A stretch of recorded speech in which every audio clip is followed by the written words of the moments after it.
UFC 200 is tonight.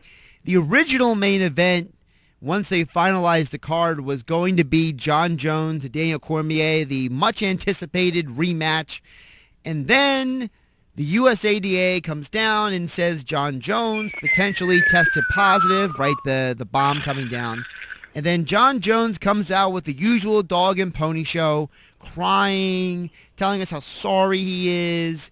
And now then, his agent is saying, we're going to expedite this B sample. And then the B sample comes back yesterday anyway, and it's also pop as well. So I want to ask you, give the listeners a little bit of information about why, in some ways, this is kind of like Jon Jones' third strike here. It is. And rolling back, not to bring up the bad memories, but... Bring it all up. Bring it all down. Come on. Alcohol and telephone... I kind of want to play devil's advocate, but in this case, pops for cocaine and an out-of-competition test that should have never been taken. You have the alcohol and hitting the telephone pole. You've got the hit and run. Those are all things I don't forgive. All right. Now, I think this is definitely a special circumstance where it's like, the guy really did do his community service, his time, staying out of trouble. He got sued from the hit and run. It's personal responsibility. It is. I mean, military, you have to have you can't exceed a certain weight. It's a personal responsibility. You can't just rely on PT. The same thing goes with MMA. You can't rely on somebody that you've hired to distribute your supplements and expect that they've done their research. You have to take a responsibility on yourself. And do I think that there's malicious intent on Jones's part to take PEDs to gain an advantage? No, because I don't think that he thinks he needs an advantage over DC.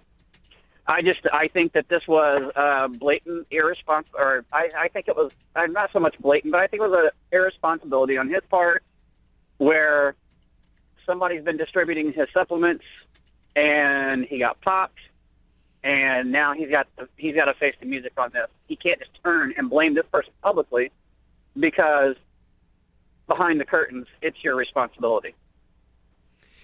It amazes me that we constantly have this thing with him where he constantly acts like he doesn't know, he doesn't understand why. And then his agent, who both you and I will admit that he isn't the smartest guy in the world, comes out at the press conference on Thursday, and basically just comes out and says, well, it was a metabolite.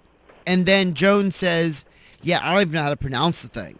So and for those who don't know, a metabolite is something that's used to help accelerate the metabolism. So basically the PED that he tested positive for, we know is something that helps you lose fat faster or lose weight faster or accelerate the metabolic rate. So how do you not know that you're not taking that? Well, again, like I say, it goes back to, who's distributing the supplements to him. I'm not making excuses for Jones, but what I'm saying is that he pays you pay somebody, athletes pay people to do things for them. Hey, listen, go get me this. This is what I need. Make sure it's not on the USADA ban list. That person goes out, happy to get another, an extra paycheck somewhere. Maybe he didn't exactly. He just, this is good. Good. This is good. Yeah. Did you check the USADA list? Oh, yeah, I did that. And then, it turned out this person probably didn't go do that at all. In fact, you and I spoke briefly, and we're not going to get into details, but, you and I looked up a list of things that were on the USADA, that we did find on the USADA ban list. And what did it take? It took 20 minutes. Right. 20 minutes of your time. And listen, you and I are not, experts in USADA testing or supplement experts. I mean, I have my certifications in the health field, but that doesn't mean that I know everything. And just because a company is a well-known company doesn't mean that they're above reproach. I mean, supplement companies, all of them, if you have a proprietary blends and you kind of are not transparent about what's in your product, then there's going to be some suspicion around what's in your product, and these things can happen. Oh yeah, listen, it's the supplement line, it's the nutrition line, it's the whole basis of the nutrition line is to boost something in your body for improvement, something that you feel like you've lacked, either whether you feel personally like it's lacking, or whether you felt or a doctor felt like that was something that you were lacking, a medical opinion. You have to face the music. Especially right now, USADA is on fire right now. They've made some mistakes, and I think that's kind of what Jones. I think if Jones thought that there was a mistake being made, if he thought that the substance that he was testing for, thought that the A sample was a bad sample, I don't think he would have announced before the B sample came out that he was just going to go home. I think he would have stuck around Vegas and said, hey, well, I'm going to wait for this B sample reading, because I don't really think I did. But I think it all came back to what you took. And like you said, you and I are not experts in the health industry, but that's how long it took somebody who's not an expert in the health industry to figure look out up the information. Yeah, just to look up the information. It took 20 minutes. We're talking with Dizz. You can follow him at Talk MMA, one of the top MMA insiders in the business. Let's move away from Jon Jones now, because he's not fighting tonight. So you know what, John, go take your drugs and go home. Let's talk about tonight. All right, Daniel Cormier's got a new opponent, and he only happens to be arguably one of the greatest, if not the greatest fighter of all time, Anderson Silva, coming back from his gallbladder surgery 2 months ago, and he passes all these medical tests. He flies in, he's clear to go, and Cormier, at least he still gets a fight tonight. It's amazing, isn't it? How's that fight going to go? I mean, first of all, Jon Jones was already in Daniel Cormier's head, and then this happened. Now he's in his head even further. It's still in his head, and Anderson Silva, he gets to take his aggressions out on Anderson Silva, essentially. We have Anderson Silva coming out of his beach chair, and I mean, he's essentially just rolling off of his beach chair and saying, yeah, it's okay, I'll fight. And what happens to Daniel Cormier if he just walks into the octagon tonight and just completely annihilates Daniel Cormier? I mean, what if this is like the guy that destroyed Rich Franklin twice, or Belfort, or any of these guys that he just walked through? And real quick, what's that gonna do? Real quick, you and I both know, just because a guy isn't quote unquote training, it's not like he's sitting around and like pounding beers and donuts all day. Like Anderson has a pretty decent active lifestyle. Yeah, I believe he came in at 198.5 pounds. Right, like that's pretty good. That's pretty decent. I mean, it's only 13.5 pounds off of what he's supposed to weigh in, for a middleweight title fight. So. He was already doing something, but we just don't know that he was training for a fight actively exactly. Yet, not in a training camp. So that's why we're using the analogy that he rolled out of the beach chair. At least that's the way I like to, since he moved to California. All right, so is there a possibility we may have Takedown City tonight with Cormier versus Silva? Cormier he's not afraid to get hit. I've never seen him knocked out, but we've kind of seen him knocked out, and Rumble put hands on him, but he recovers quickly. He's as much as I just like Cormier personally, on a professional level, I give the guy his credit. He's hard to knock out, but nobody's ever really put him away. But, in the same instance, I mean, we are talking about Anderson. Anderson's put away people that have never been put away. Right. So, it just depends on what Anderson Silva we see, tonight. Are we going to see the guy that was here, we're going to see the Anderson Silva pre-Chris Weidman and leg break? A little interested. That sparked my curiosity a bit. Yeah, it's definitely going to be a fascinating fight. You got a wrestler versus a Muay Thai guy there. The new main event is Miesha Tate versus Amanda Nunes. When this fight was originally announced, a lot of people were kind of disappointed because they wanted a home versus Tate too, but they get Nunes instead. And it seems like Misha is really taking on this opportunity of being the new face of the women's bantamweight division, full throttle between all the media appearances and the way she's training. People are saying that she's in the best shape they've ever seen her in. What kind of Misha do you think we'll see today? Will we see the world breaker Misha, or will we see the Misha who kind of did spend too much time in the media? I gotta something that really.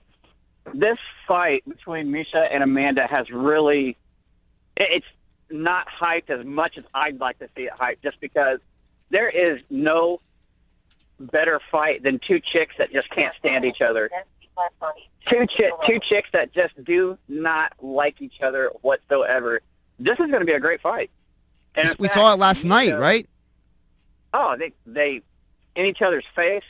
Claudia, for those who don't know, Claudia and Joanna fought for the women's strawweight title last night, and it ended up being a 5-round. You won a little bit of everything, you got it, and war, and at the end, Joanna won just by the fact that, Claudia just didn't have the cardio and the endurance. But, like you're saying about Misha and Amanda, I mean, you have an opportunity for this to be another good fight tonight. Yeah, Joanna Jędrzejczyk had turned up. She just turned up another level after those first 2 rounds. I think she was disgusted with herself for not keeping up with Claudia those first 2 rounds, and then she just turned it up, and Claudia couldn't keep up. But yeah, tonight I'll tell you, Amanda Leona is angry, and she says, "I hate this girl personally," and I kind of see Misha kind of playing the role that Ronda was playing, and call me crazy, but she's trying to play the composed, this girl can't beat me anywhere, and trying to be snotty and snooty about it. And I was just like, oh my God, she's kind of turned into Ronda. I was watching this, and Misha's kind of turning into the person she said she didn't like to be. But that's what I appreciate about it, though. Having that title does kind of give you a new edge, breath of air. It kind of gives you a new life. And I think Misha is kind of eaten into it. And she may come in a little complacent because Amanda is not. She hits hard. I think she hits harder than Sarah McMahon, who I think is the hardest puncher in the bantamweight division for the UFC, the women's division. So. Also on the fight card, we have the interim featherweight title between New Jersey's own Frankie Edgar and the former title holder Jose Aldo. But since these two fought back in 2013, Aldo's had injuries. He's not always looked the same. He had trouble putting away Chad Mendes. Are we going to see Jose Aldo, the dominant force of nature, or are we going to see Frankie Edgar exact his revenge tonight? Jose Aldo says the WEC Aldo is back, but I'll believe it when I see it. When you dominate the featherweight division for as long as Jose Aldo did, 10 years without a loss, and then this Irishman just comes out of nowhere. And just made you look like an amateur. He knocked him out in 13 seconds, and I think his soul was stolen before that fight even took place. Jose Aldo does have the benefit. He does have the advantage of already having a win over Frankie Edgar, so he could have a little bit of confidence. But Frankie Edgar has also made massive improvements to his game as well since that fight, knocking out Chad Mendes. I'm not even sure, I'm a 220-pound man. I'm not even sure I would want to stand and, go blow for blow with Frankie Edgar myself. Can you think of a fighter like Edgar who just seems to get better with age? He's like wine. Like the dude just like every fight he just looks better than the last. The longer that you stay in the business, it's essentially you see these punches coming at you in slow motion. It's like it's second nature to these guys now. He changes his game so much. He's got such strong wrestling that he can rely on his hands. It's kind of like the Verdum effect. Verdum's jiu-jitsu is so good that everybody everybody keeps their hands low, and that's how he's been able to have effective striking. It's the same thing for Edgar. His striking, I'm in love with his striking. He looks great. Mendez was supposed to be an improved striker, under the banner of Dwayne Ludwig. Right. And he did. Most of Team Alpha Male did, but Frankie Edgar just blasted him, and I just kind of like, wow. I jumped off my couch when that happened. In a sense of, I just kind of figure once you get knocked out the way Jose Aldo got knocked out by Conor McGregor, it's so much easier for you to get knocked out like that again. Look at Anderson Silva. Got blasted by Chris Weidman, and now he wobbles every time somebody hits that chin. We got two more subjects to hit on real quick. We're running out of real estate here, so let's make it piffy here. So Lesnar versus Hunt. That's the guy that everybody keeps talking about. Lesnar stepping away from WWE playland, coming over to the real world in the UFC, and he's fighting a guy who literally could knock out a bear in Mark Hunt. Yeah, okay, so he just shattered his jaws, Mark Hunt. He broke Stephen Struve's jaw in 2 places. He is a K1 kickboxing champion. He knows how to find your chin. He's fought guys with longer reaches than Brock. He can find your chin. And it's going to be a question as to, and then Brock, I mean, he's a good wrestler. He's an above average wrestler, and he's brutally strong. So it's just going to be it's going to be whoever gets their game off first. And if Brock is able to wear Mark Hunt down, if Mark Hunt does not finish this fight in a round and a half, I kind of wonder how this is going to turn out. If it's not, a first round finish is going to go to Mark Hunt. Second round finish is going to go to Mark Hunt. Round 3, I'm going to be, I don't know, man. If this goes to round 3, if it's been dominated by Brock Lesnar, I think we're going to see a sweaty and tired Mark Hunt by the end of round 2. By the way, it should be noted that I was watching the official weigh-ins, not the one that was put on for the fans, yesterday, and Lesnar, when he weighed in, didn't take all of his clothes off, just walked on the scale, weighed in, boom, 265.5, walked off. Like, if he would have actually stripped down, he might have been less than 265. Sure. What is it, 5 pounds of clothes, 260? All right, yeah, so he's done some kind of training, it seems like, because he has to cut to get down to 265. In fact, I heard it was he used to cut about 30 to 35 pounds. Right, he used to cut 35 pounds to get down there, and it seems like for this, it was a much smoother transition for him. Yeah, he looks happy, too. Did you see him at the press conference? Oh, yeah, he was making jokes and stuff. Oh, he's making jokes. He even took a run at one of Yahoo's guys. I mean, had a really snide comment for him, and he just looked like he was having way too much fun. It's going to be weird. All right, one more quick one for you. It's not UFC 200, but it happened this week. Eddie Alvarez, just like you and I both predicted, took down the Brazilian. There are now, for the first time in the UFC in a long time, no Brazilians hold belts for the first time in a long time, thanks to Eddie Alvarez bringing Philadelphia their first UFC title in the history of the city, a city known for its boxing history. Talk about Eddie Alvarez winning that title and the significance for the lightweight division. More significant for Eddie Alvarez than just the lightweight division on its own. This is a guy that had so much on his plate just a couple of years ago when a former promotion that he used to work for was holding him back from even coming to the UFC. And it's like you said, we even knew what was going to happen with this fight. You and I did at least, or at least we made some educated guesses on what was going to happen.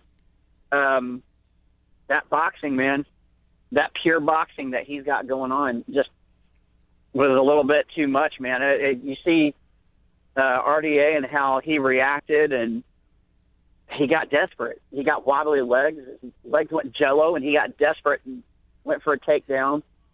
Eddie gets back up, and they just start throwing hands, and Eddie got the better of him. Standing knockout. All right, real quick, let's run down Good these. for him. Let's run down these picks, you and I. Let's make it official here. Tate, Nunes, who wins? I think Tate edges her out. Take Tate as well. Lesnar, Hunt. Hunt, knockout, round 1. I'm going to go Lesnar decision. Wow. Nice. Cormier, Silva. I'm going to go Cormier by decision. I'm going Cormier by multiple takedowns and decision. Aldo, Edgar. I'm going to go Edgar. I'm going to go by decision. I'm going to go Edgar TKO in like the 4th or 5th round. Yeah. Velasquez, Brown. The former heavyweight champion, Velasquez. I think Velasquez takes him down and grounds him out in round 2. I say Velasquez in 3 rounds. He's just going to grind it out to the very end. All right, man. I got to run here, but I appreciate you jumping on and taking the extra time. Hey, this was a lot of fun. And, hey, everybody in South Jersey and everybody listening, everybody enjoy the fights tonight. It's going to be a great card. You can follow him at Talk MMA. Dizz is his name. If you want anything MMA related or you just want to hear him make fun of people, it's a great Twitter to follow. Thanks a lot, Josh. Thanks for having me on, guys. Take care, man.